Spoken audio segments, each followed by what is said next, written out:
Guys ഇന്നത്തെ പരിപാടി set മുണ്ടും വെച്ചിട്ടാണ്. ഇത് സാരിയല്ല, സെറ്റ് മുണ്ടാണ് കേട്ടോ. അപ്പോൾ ഒരാവശ്യം ഉണ്ടായിരുന്നില്ല എനിക്കിത് എടുത്ത് നോക്കേണ്ടത്. വെറുതെ കുറച്ച് പിക്സ് ഒക്കെ എടുക്കാമെന്ന് കരുതി അങ്ങ് എടുത്തതാണ്. എനിക്ക് സ്വന്തമായിട്ട് ജാക്കറ്റ് ഇല്ലാത്തതുകൊണ്ട് തന്നെ ഗൈസ് ഞാൻ ഈ ടീഷർട്ടാണ് അങ്ങോട്ട് ഇടുന്നത് കേട്ടോ. ഈ മുണ്ട് വേറെ, മറ്റേ അതിൻ്റെ മുകളിലുള്ള കര വേറെ, കര തന്നെയല്ല ഗൈസ് അതിന് പറയുക, അത് വേറെ, അങ്ങനെയാണ് എടുക്കേണ്ടത്. ഒറ്റ വട്ടം എടുത്തപ്പോൾ തന്നെ അത് ശരിയായിട്ടുണ്ടായിരുന്നു, എന്ത് പറയാൻ.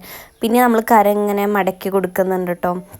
ഗൈസ് സത്യം പറയാലോ ഭയങ്കര അലമ്പായിട്ടുണ്ടായിരുന്നു കേട്ടോ. ഇത് ഒന്നാമത് വെറും കോട്ടനാണ്, ഇങ്ങനെ അയൺ ചെയ്തിട്ടൊക്കെ വേണം. എത്ര കൊടുത്തിട്ടും ശരിയായിട്ടുണ്ടായിരുന്നില്ല. എനിക്ക് അവസാനം ഭ്രാന്ത് വന്നു, ഞാൻ ഇത് ഇട്ടണ്ടാന്ന് കരുതിയതാണ് കേട്ടോ.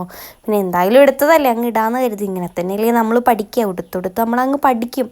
കണ്ട ഗൈസ് ഈ ഒരു കോലായിരുന്നു ഇതായിട്ടുണ്ടായിരുന്നത്. പിന്നെ എനിക്ക് ഫുൾ മൂഡും പോയി, എനിക്ക് മേക്കപ്പ് ഇടണം, അങ്ങനെ ഫോട്ടോസ് എടുക്കണം എന്നുള്ള മൂഡേ പോയി. എന്നാലും വേണ്ടില്ല ഗൈസ്, ഞാൻ വേഗം കുറച്ച് ലിപ്സ്റ്റിക്കും കൂടെ അങ്ങ് എടുത്തിട്ടു കേട്ടോ. കണ്ണും കൂടെ എഴുതി കൊടുത്തു. അപ്പോൾ പിക്ക് എടുക്കുമ്പോൾ ഒരു മേനയൊക്കെ ഉണ്ടാവില്ല, ഈ ഉറക്കം തോന്നി ലുക്കൊക്കെ അങ്ങ് പോട്ടേന്ന്. അപ്പോൾ അത് രണ്ടും കൂടെ കഴിഞ്ഞപ്പോൾ ഫേസിൽ പിന്നെ ഞാനൊന്നും വേറെ ചെയ്തിട്ടുണ്ടായിരുന്നില്ല കേട്ടോ. പിന്നെ മുടി കമ്മലൊക്കെ നേരെ കെട്ടണം എന്നൊക്കെ ഞാൻ കരുതിയതാണ്. കമ്മലും മാറ്റിയിട്ടില്ല, മുടി കണക്കെ ഒരു പോണിട്ടയിലും കൂടെ അങ്ങ് കെട്ടിയിട്ട് കൊടുക്കുകയാണ് ചെയ്തിട്ടുണ്ടായിരുന്നത്. വലിയ കുഴപ്പമില്ല, എന്നാൽ ഒരു രസമില്ല. അങ്ങനെയാണ് ഗൈസ് എനിക്ക് ഫീൽ ചെയ്തിട്ടുണ്ടായിരുന്നത്. എന്തായാലും നമുക്ക് നെക്സ്റ്റ് ടൈം സെറ്റാക്കാം. അപ്പോൾ ഇത് വെച്ച് ഞാനൊരു പിക്കൊക്കെ എടുത്തു.